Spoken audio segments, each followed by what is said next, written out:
Welcome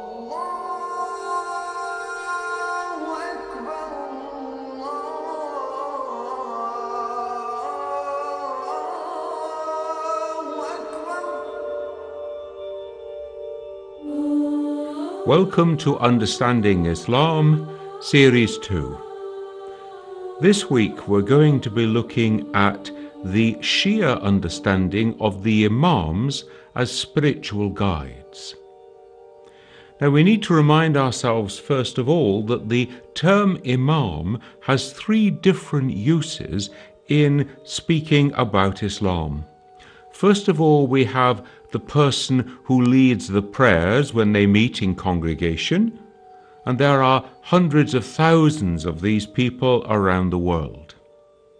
Secondly, we have the Imam as a scholar of outstanding esteem whose teaching plays a dominant part in the history of Islam, like Imam al-Ghazali, for example, or one of the Imams who established one of the law schools.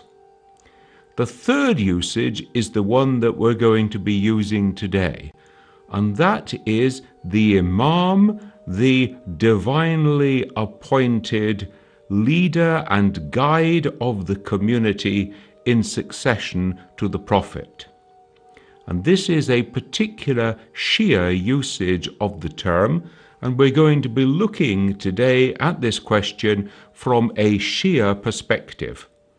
And if you want to go back and look at more historical and theological dimensions of this, then you can go back to Series 1, and the last 2 episodes there give us some more information on this question. If we think about it, all human beings on the one hand are equal. They are all called equally to live a life of worship and obedience to God. Each one of us stands alone before God. All human beings are equal in the sight of God. On the other hand, human beings, if we think about it, are not all equal in terms of their intelligence, for example. Some people are more intelligent than others. Some people are more spiritually gifted than others. Some people are more disciplined and are leaders, and others are more followers.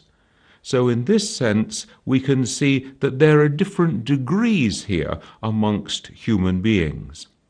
And when we're talking about the Imams, we are talking about people of the highest spiritual excellence, people whose whole lives become a manifestation of a godly way of life. We can see then that human beings need guidance. The ordinary masses of people like you and me need other people to guide us. People of the highest spiritual excellence. Now, where does this guidance come from? Well, it comes from the revelations which are sent, the books like the Quran. It comes from the prophets who are sent to guide humankind to put that teaching into practice, like Prophet Muhammad.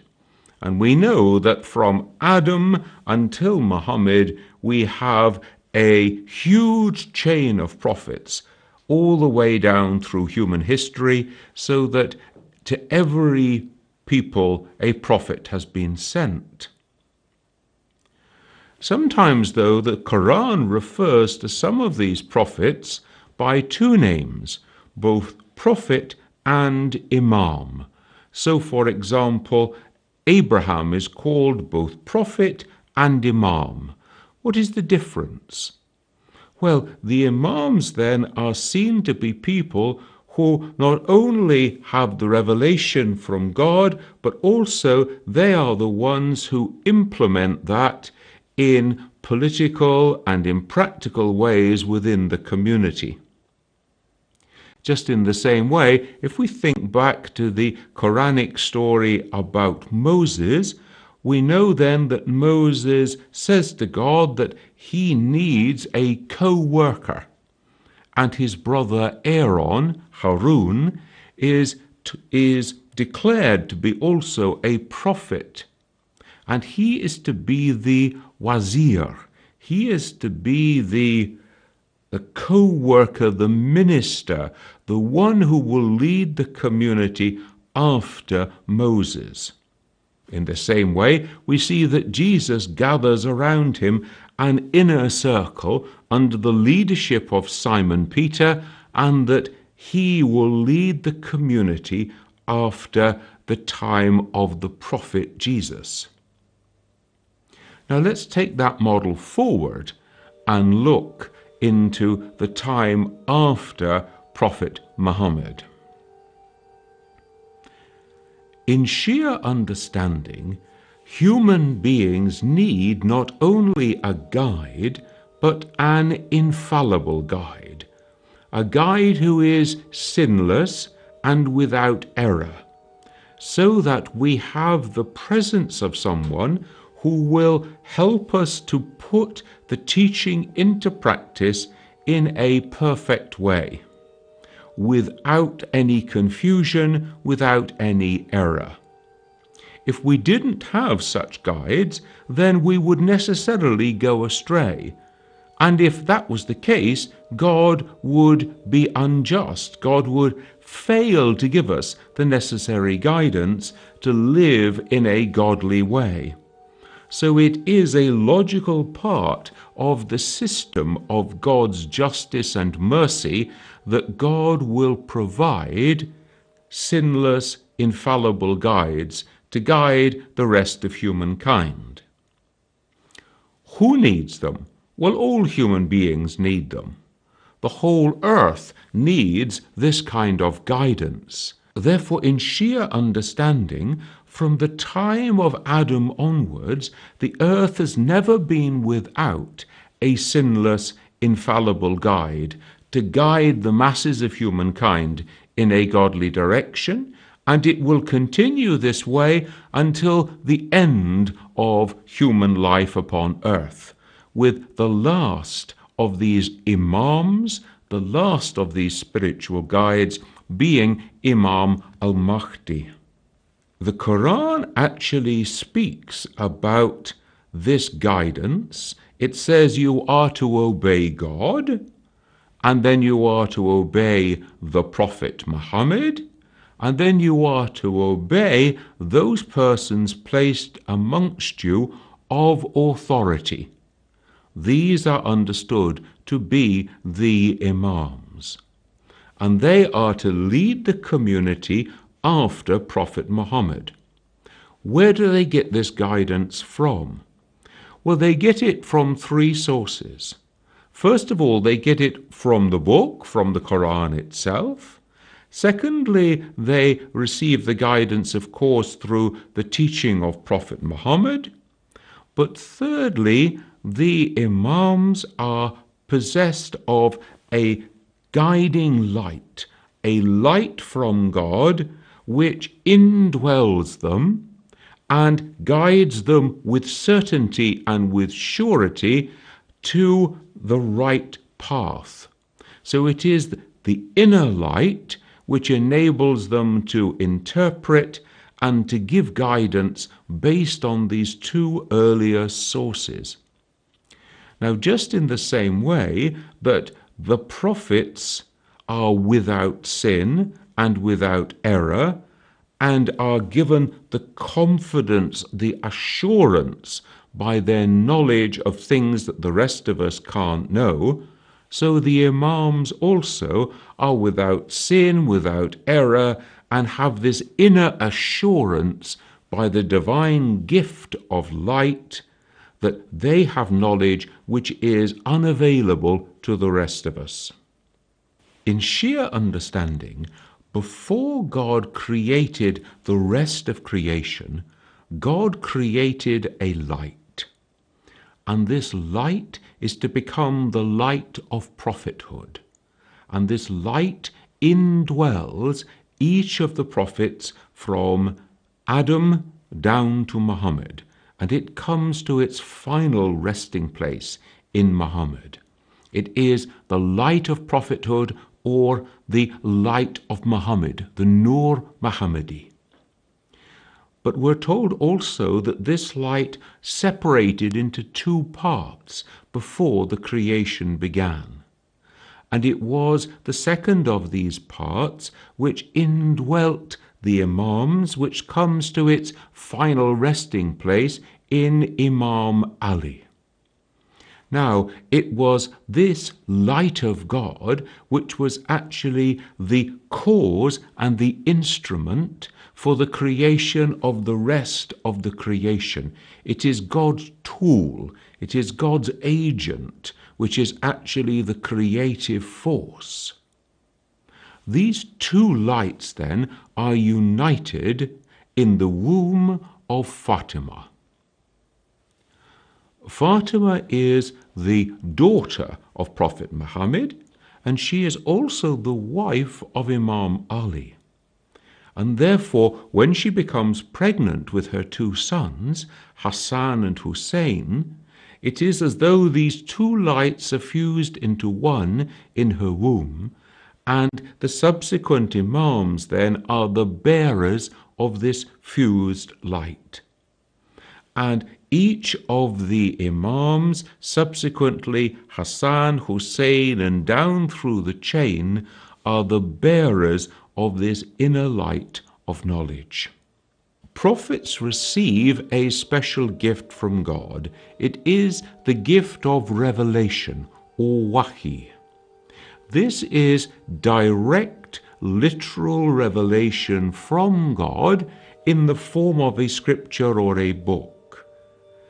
This closes with the death of Prophet Muhammad. Once the Quran has been fully revealed, that is the end of this form of direct literal revelation from God. But there is another form of divine inspiration or instruction from God, guidance from God, which is spoken of in the Quran. This, we're told, is given to the mother of Moses, to guide her to seek out the infant Moses and protect him. It is given to Mary, the mother of Jesus. It is also given to the bee, and these three references are all there in the Quran. Now, this light of guidance is called ilham. Inspiration, it's sometimes translated. Inspiration comes from, as it were, the breathing of the Spirit. Inspire. To breathe the Spirit into the person to give them intimate guidance and knowledge that can come only from God. So the Imams are the bearers of ilham, this spiritual knowledge and guidance which is different from that which comes to the Prophet, but is nevertheless a divinely inspired gift, giving them knowledge, giving them certainty, so that they can guide the remainder of humankind. We can say then that prophets receive exoteric guidance, that is, the outer guidance, the coming of a sharia, of a law, of a set of code of living that can be passed on to people. But the Imams have the gift of an esoteric guidance, that is, a hidden guidance, the inner dimensions, how to interpret the external guidance of the Quran. This is particularly important because the Quran says of itself that some verses are easy and obvious to explain and to understand, but other verses are more metaphorical or more ambiguous. Now, if people who don't have this inner light of guidance from God try to interpret these verses, they are likely to go astray and to go into confusion and error. And so only those who have this inner gift of ilham, this gift of divine inspiration, can correctly interpret those ambiguous verses and thus guide humankind aright. Therefore, we can see that the Imams are an essential requirement for humankind. We're also told that there were other earlier writings, that Prophet Muhammad himself left a book of his own guidance for his family. We're told also that after his death, Jibril, came to his daughter Fatima and gave her wisdom and knowledge. And so these two books were also there within the family to give additional knowledge about the way of Islam, the interpretation of the Quran. We're told, for example, that the Imams know the greatest name of God, which has not yet been revealed to the rest of us. Once we have this understanding of the nature of the Imams, then Shia scholars have gone and understood various references in the Quran to refer to the Imams. So we begin to read the Quran through this perspective. We're told, for example, that the Imams are the signs of God, that they are the straight path, that therefore one must follow the Imams to follow the straight path to paradise. They are the bounty or the blessing of God. They are the firmest handle, the rope of God. The Quran says, hold on fast to the rope of God and you will not go astray. Therefore, hold fast to the teaching of the Imams, and in that way you will not go astray and you will be brought to paradise. They are the light of God. They are the trust. They are the guides of humankind, the possessors of knowledge and the possessors of authority. And indeed, there are many, many references in the Quran which have been read by the Shia scholars to be references, we can say oblique or hidden references, pointing toward the Imams, which fill out our understanding of who they are and the function that they perform within the life of the Muslim community and within the life of humanity. If you want to take somebody as your guide, if you want to follow someone's wisdom and instruction, then you need someone who is an infallible guide, someone who is without sin.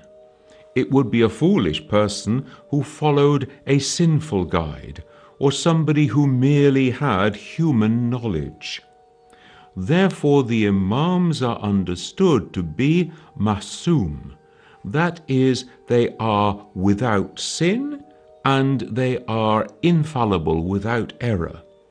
And they are created such from the beginning of their lives until their very end. Although they only become the Imam when they are designated by their predecessor by God's command. So it's not that any human being elects the Imams. It is not that one Imam chooses and decides who should be the Imam afterwards. The Imams are divinely appointed, and each Imam is inspired by God, instructed to announce the name of the Imam who is to follow. Where did the Imams get this knowledge from? Well, some of this knowledge is accumulated. If we think of Ali, for example, Ali is the first male Muslim. He lives the whole of his life as the constant companion of the Prophet, together with, of course, his wife, Fatima, who is the Prophet's daughter, So they are on intimate terms with the Prophet throughout the whole of his public ministry from the time of the coming of the Quran onwards. Therefore, Ali is constantly accumulating knowledge of the life of the Prophet, of how he put the guidance of the Quran into practice, and is best placed to be questioning the Prophet to understand the inner meaning of things that are not clear. And in this way, he accumulates this knowledge from the Prophet together with Fatima, and then the two of them teach it to their sons, to Hassan and Hussein. And so it goes on down the chain of the Imams. But when we come to the 9th and 10th Imam, they actually inherit the mantle of the Imamate whilst they're children. And so here we have a kind of miraculous transfer, a kind of infusion of this accumulated knowledge to the Imams. Now, you can imagine that if you have the authoritative word of the infallible Imam, that is all the proof that you need that whatever they are saying is authentic and true.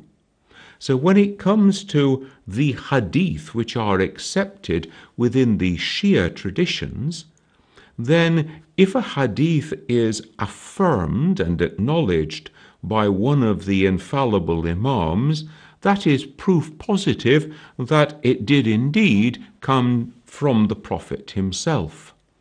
And even an Imam who is born after the death of Prophet Muhammad still possesses this inner knowledge, this divine light, this infallibility to be able to give the assurance that yes, this is an authentic hadith. They are in this sense the proof of the hadith of the Prophet. They are indeed called the proof of God. This gives the Shia community the privileged position of an additional 300 years of guidance after the death of the Prophet, guidance from the infallible sinless Imams. There are some of the hadith of the Prophet that give us an idea about the importance and centrality of the Imams in the life of the community. We're told, for example, that the stars of the heavens guide sailors safely to their port.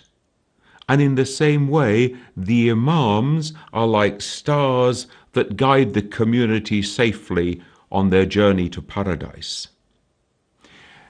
In the same way, this theme is intensified with the notion of salvation, and the parallel is given that just as the Ark of Noah saved those who took refuge and entered into it, so the Imams will be like an ark of salvation to those who take refuge and stay close to their teaching.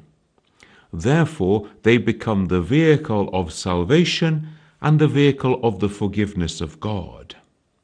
Ali himself is spoken of as the Wali, and the Imams are also spoken of as Wali. We then have the doctrine of Walaya. This term Wali becomes important because it has two meanings.